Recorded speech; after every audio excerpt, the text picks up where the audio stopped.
قرآن قرآن ہی رہے گا، دنیا قیامت تک اس کو پڑھتی رہے گی، اس کو اپنے سینوں میں بساتی رہے گی، اس کے ایک ایک لفظ کی عزت کے اوپر پہرا دیتی رہے گی۔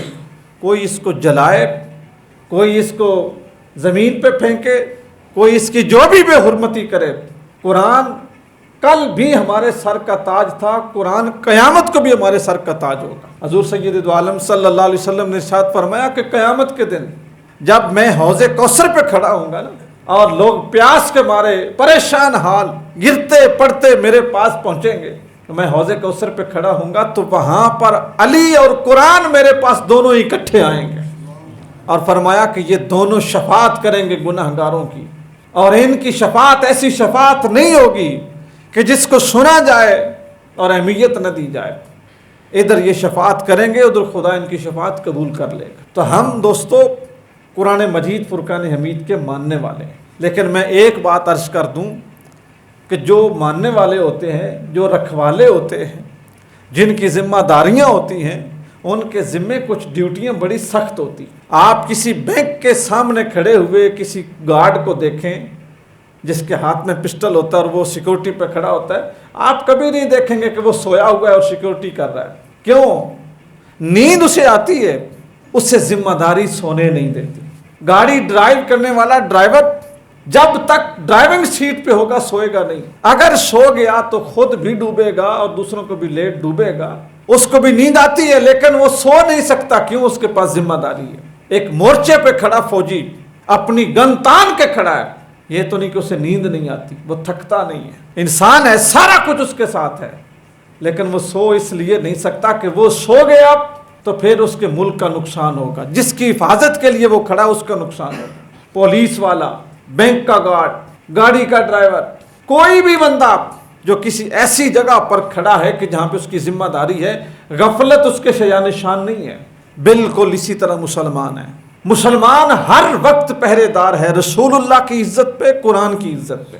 یہ جو ذمہ داری ہے نا، یہ ذمہ داری غفلت کا تقاضا نہیں کرتی، نہ یہ غفلت کو نزدیک آنے دیتی ہے۔ تو اگر ہم اپنے آپ سے یہ سوال کریں کہ کیا میں وہ مجاہد ہوں جو رسول اللہ کی عزت پہ کھڑا ہوں، یا کیا میں وہ مجاہد ہوں جو قرآن کی عزت پہ کھڑا ہوں، دوستان گرامی مارے شرم کے ہماری آنکھیں بند ہو جائیں گی۔ سویڈن ہو، فرانس ہو، جرمنی ہو، کوئی بھی ملک ہو، ان کو ہمارے مقدسات کی توہین کی جرأت تب ہوتی ہے جب ہم کمزور ہوتے ہیں، چاہے فردن فردن ہو، چاہے پوری قوم ہو جائے۔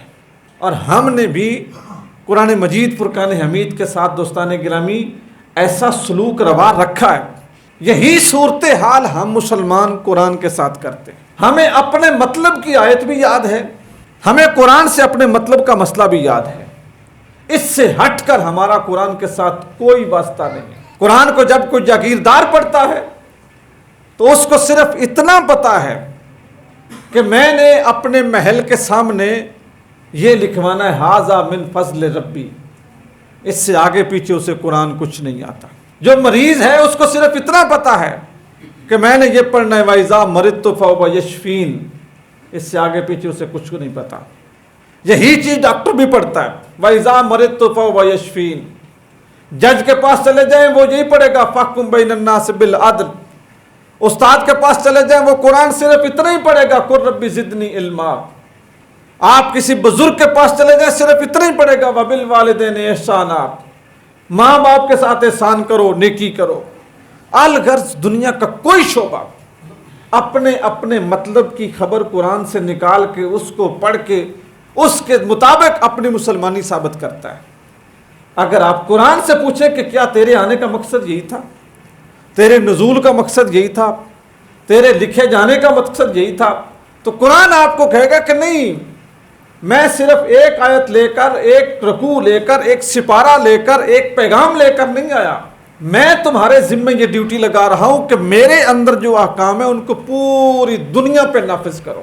اور بدقسمتی سے یہ بات کہنی پڑتی ہے کہ دنیا کے اندر تقریباً 60 ملک ایسے ہیں جو آفیشلی مسلمان ہیں، یعنی جو مسلمان ملک کہلاتے ہیں، تقریباً 60 ممالک ایسے ہیں، شاید اس سے زیادہ ہوں۔ اور دکھ کی بات یہ ہے کہ ان 60 ملکوں میں بھی ایک بالشت یا ایک چپا زمین ایسی نہیں جہاں پر قرآن یا اسلام مکمل نافذ ہو۔